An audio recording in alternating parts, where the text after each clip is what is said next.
Assalamualaikum warahmatullahi wabarakatuh. Yang kami hormati Bapak Pujiono selaku dosen pengampu mata kuliah teori akuntansi. Baik, kami dari kelompok 7 akan membahas mengenai hasil diskusi kami, yaitu mengenai elemen dan struktur teori akuntansi. Baik, untuk sebelum itu, izinkan saya untuk memperkenalkan anggota dari kelompok 7, yaitu ada Dimas Saputra dengan NIM 060, Ica Elvira dengan NIM 077, Dinda Nirmalasari dengan NIM 094, Safira Fitri Pratiwi dengan NIM 124, dan Vivi Nirmalasari dengan NIM 125. Mengenai teori akuntansi terdiri dari dua kata, yaitu teori dan akuntansi. Teori merupakan suatu susunan yang saling berkaitan tentang hipotesis, konsep, dan prinsip yang membentuk kerangka acuan untuk bidang yang dibahas. Adapun akuntansi merupakan tool of management, alat untuk mengumpulkan harta dan memeliharanya agar proses akumulasi kekayaan berjalan lancar dan penguasaannya tetap di tangan kapitalis. Sementara itu, akuntansi dianalisis dari akronimnya sebagai berikut. A. Angka. Akuntansi menyangkut angka. K. Keputusan. Angka-angka tersebut akan dijadikan dasar dalam proses pengambilan keputusan. U. Uang. Angka tersebut juga menyangkut uang. N. Nilai.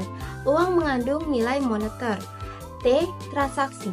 Nilai moneter yang menggambarkan catatan dari transaksi perusahaan. A. Analisis. Angka tersebut dapat dianalisis untuk menggali lebih banyak informasi yang dikandungnya dan memprediksi masa yang akan datang. N. Netral. Angka tersebut bersifat netral kepada semua pemakai laporan keuangan. S. Seni. Laporan keuangan ada unsur seninya karena berbagai alternatif yang bisa dipilih. Lalu I. Informasi. Informasi yang dihasilkan sangat diperlukan para pemakai dalam pengambilan keputusan. Accounting Principles Board atau APB Statement nomor 4 mendefinisikan akuntansi sebagai suatu kegiatan jasa di mana fungsinya untuk memberikan informasi kuantitatif, umumnya dalam ukuran uang, mengenai suatu badan ekonomi yang dimaksudkan untuk digunakan dalam pengambilan keputusan ekonomi sebagai dasar memilih di antara beberapa alternatif. Adapun elemen dan struktur teori akuntansi. Struktur teori akuntansi terdiri dari beberapa elemen-elemen berikut, diantaranya yaitu 1. Pernyataan tujuan laporan keuangan. 2. Pernyataan postulat dan konsep teoritis akuntansi yang terkait dengan asumsi-asumsi lingkungan dan sifat unit akuntansi. Postulat dan konsep teoritis diturunkan dari pernyataan tujuan. 3. Pernyataan tentang prinsip-prinsip dasar yang didasarkan pada postulat dan konsep teoritis. Dan yang keempat, batang tubuh teknik-teknik akuntansi yang diturunkan dari prinsip-prinsip akuntansi. Adapun 8 sifat akuntansi terdiri dari 1. Akuntansi sebagai ideologi, yaitu menganggap akuntansi sebagai alat pengakuan keadaan dan struktur sosial, ekonomi, dan politik kapitalis. 2. Akuntansi sebagai bahasa, yaitu mengkomunikasikan tentang organisasi yang dilaporkannya. 3. Akuntansi sebagai catatan historis, yaitu akuntansi telah dianggap sebagai wahana untuk memberikan gambaran sejarah organisasi dan transaksi yang dilakukan dengan lingkungannya pada masa lalu. 4. Akuntansi sebagai realitas ekonomi saat ini, yaitu akuntansi dianggap dapat memberikan realitas ekonomi perusahaan pada saat ini. 5. Akuntansi sebagai sistem akuntansi, yaitu akuntansi memiliki siklus yang disebut accounting cycle yang memproses bukti transaksi menjadi bentuk-bentuk informasi yang kita kenal dengan laporan keuangan yang dapat dipergunakan masyarakat untuk proses pengambilan keputusan. Lalu yang keenam, akuntansi sebagai sistem komoditas, yaitu informasi akuntansi merupakan output atau produk yang dihasilkan sistem informasi atau akuntansi. Yang ketujuh, akuntansi sebagai sistem pertanggungjawaban, yaitu akuntansi dijadikan sebagai mempertanggungjawabkan media pengelolaan untuk suatu perusahaan atau lembaga kepada majikannya atau prinsipal. Lalu yang terakhir, akuntansi sebagai teknologi, yaitu akuntansi sebagai bagian dari praktik karena teknologi secara langsung dapat merubah sosial. Baik, di sini saya akan menjelaskan konsep-konsep teoritis akuntansi. Konsep teori akuntansi adalah pernyataan yang tidak memerlukan pembuktian atau aksioma dan juga berdasarkan kesesuaiannya dengan tujuan laporan keuangan yang menggambarkan sifat entitas akuntansi yang beroperasi dalam ekonomi bebas yang dikarakteristikan oleh kepemilikan pribadi atas kekayaan diantaranya. Yang pertama ada teori proprietary atau kepemilikan. Menurut teori ini, entitas sebagai agen perwakilan atau susunan melalui wirausahawan. Nah, individual atas pengoperasian pemegang saham. Tujuan utama dari teori proprietary ini adalah untuk menentukan dan menganalisa kekayaan bersih pemilik dengan persamaan akuntansi, dengan aset dikurangi utang sama dengan ekuitas pemilik. Implikasinya adalah yang pertama ada aset dinilai dan neraca disusun untuk mengukur perubahan dalam kepentingan untuk kesejahteraan pemilik. Yang kedua ada revenue dan expense dianggap meningkat atau menurun secara berturut-turut dalam kepemilikan yang bukan berasal dari investasi pemilik atau penatikan modal jadi pemilik. Yang tiga ada bunga. Pajak income sebagai expense, laba lembar saham, dividen lembar saham. Yang keempat ada hanya pemegang saham biasa yang merupakan bagian dari kelompok proprietary ini dan pemegang saham preferred tidak termasuk di dalamnya. Atau dividen preferred dikurangkan ketika menghitung earning pemilik. Dan yang terakhir ada saham biasa dan saham preferred termasuk dalam ekuitas pemilik. Atau dividen tidak dikurangkan ketika menghitung earning pemilik. Yang kedua ada teori entitas. Nah, teori ini memandang entitas sebagai sesuatu yang terpisah dan berbeda dari pihak yang menyediakan modal pada entitas. Unit bisnis bukan pemilik merupakan pusat kepentingan akuntansi. Unit bisnis memiliki sumber daya perusahaan dan bertanggung jawab terhadap pemilik maupun kreditor. Menurut teori ini, persamaan akuntansi adalah aset sama dengan ekuitas. Aset sama dengan utang ditambah ekuitas pemegang saham. Aset adalah pertumbuhan hak perusahaan, dan sedangkan ekuitas adalah sumber aset dan terdiri dari utang dan ekuitas pemegang saham. Implikasinya sebagai berikut. Yang pertama ada baik kreditor dan pemegang saham adalah pemilik ekuitas. Meskipun mereka memiliki hak yang berbeda terkait dengan income, kontrol, risiko, dan likuidasi. Yang kedua ada akuntabilitas kepada pemilik ekuitas dicapai dengan mengukur kinerja operasi dan keuangan perusahaan. Yang ketiga ada income merupakan peningkatan dalam ekuitas pemegang saham setelah klaim pemilik ekuitas lainnya, atau sebagai contoh bunga jangka panjang dan pajak penghasilan telah terpenuhi. 4. Ada teori entitas menyetujui pengapresian penilaian kesediaan LIFO ketimbang FIFO, karena penilaian LIFO dapat mencapai penentuan income yang lebih baik. Yang terakhir ada definisi umum revenue sebagai produk perusahaan dan expense sebagai barang dan jasa yang dikonsumsi untuk mendapatkan revenue. Yang terakhir ada teori dana. Dalam teori dana, dasar akuntansi bukan teori proprietary maupun teori entitas, tetapi kelompok aset, kewajiban, dan restriksi terkait atau disebut dana yang mengatur penggunaan aset. Jadi, teori dana memandang unit bisnis terdiri atas sumber daya dan persamaannya akuntansinya adalah aset sama dengan restriksi aset. Nah, unit akuntansi didefinisi dalam pengertian aset dan penggunaan aset yang telah dilakukan. Kewajiban ini menunjukkan serangkaian restriksi hukum dan ekonomi pada penggunaan aset, sehingga teori dana berorientasi aset terutama pada administrasi dan penggunaan aset secara memadai. Nah, laporan sumber dan penggunaan dana bukan neraca atau laporan keuangan, tapi merupakan tujuan pelaporan keuangan.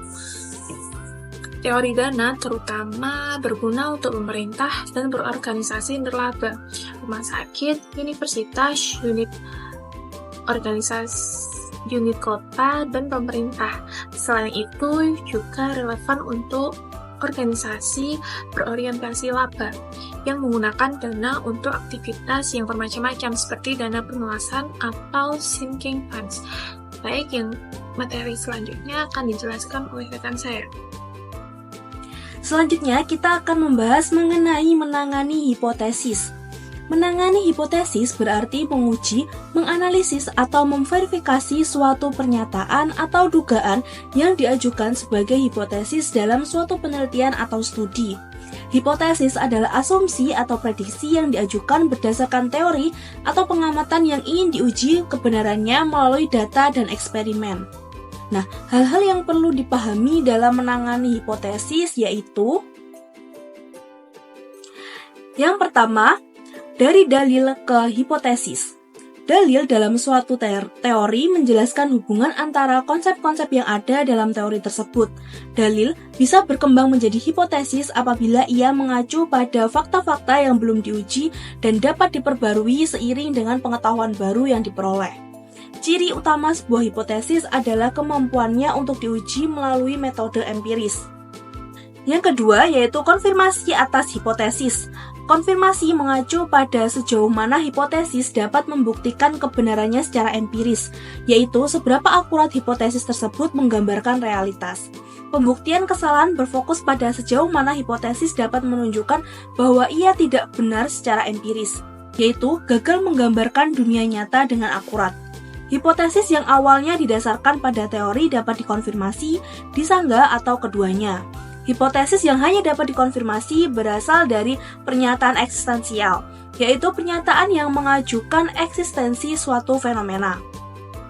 Sebaliknya, hipotesis yang hanya dapat disanggah berasal dari hukum-hukum universal, yaitu pernyataan yang berhubungan dengan generalisasi yang berlaku secara luas. Kedua jenis hipotesis ini berbentuk pernyataan tunggal yang merujuk pada fenomena tertentu yang terbatas dalam waktu dan ruang. Hipotesis yang tidak sepenuhnya dapat dikonfirmasi atau disanggah muncul dari hukum-hukum statistik atau tendensius, yaitu pernyataan yang menggambarkan hubungan statistik yang longgar antara fenomena dengan banyak variabel. Sebagian besar hipotesis dalam akuntansi termasuk dalam kategori ini, yang menjadikan mereka sulit untuk sepenuhnya dikonfirmasi atau disanggah.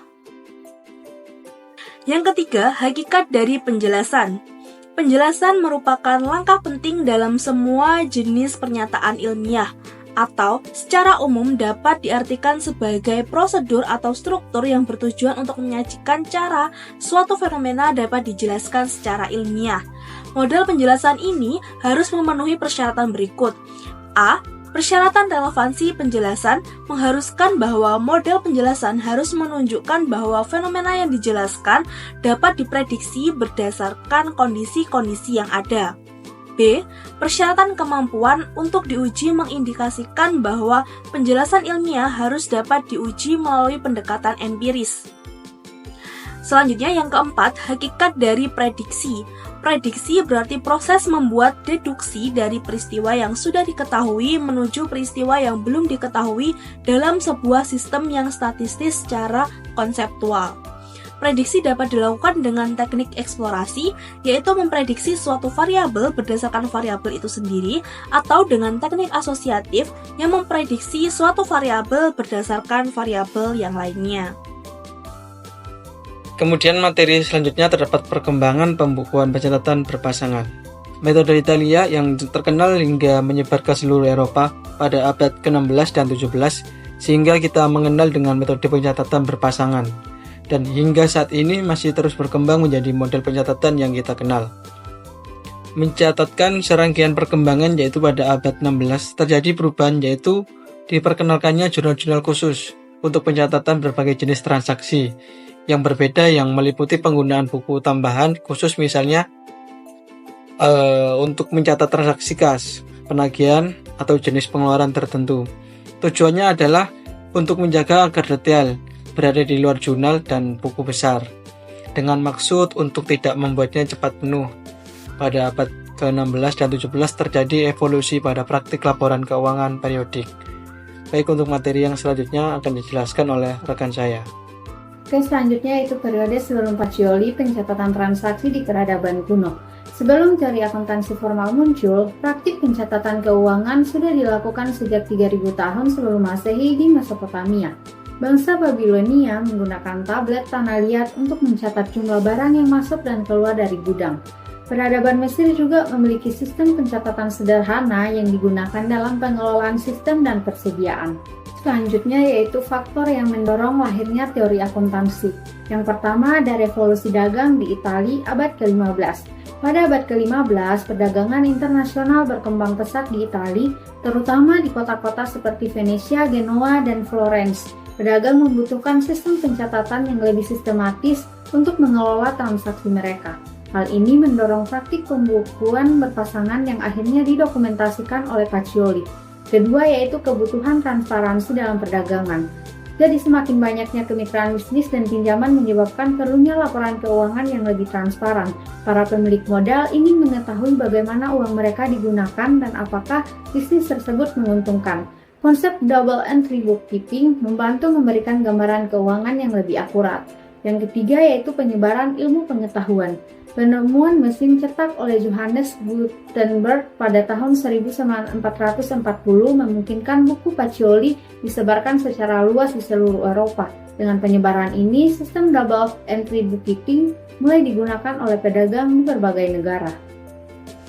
Jadi kesimpulannya, teori akuntansi pertama kali ditemukan bukan sebagai hasil dari suatu penemuan tunggal, tetapi melalui proses pengamatan dan dokumentasi praktik yang sudah ada.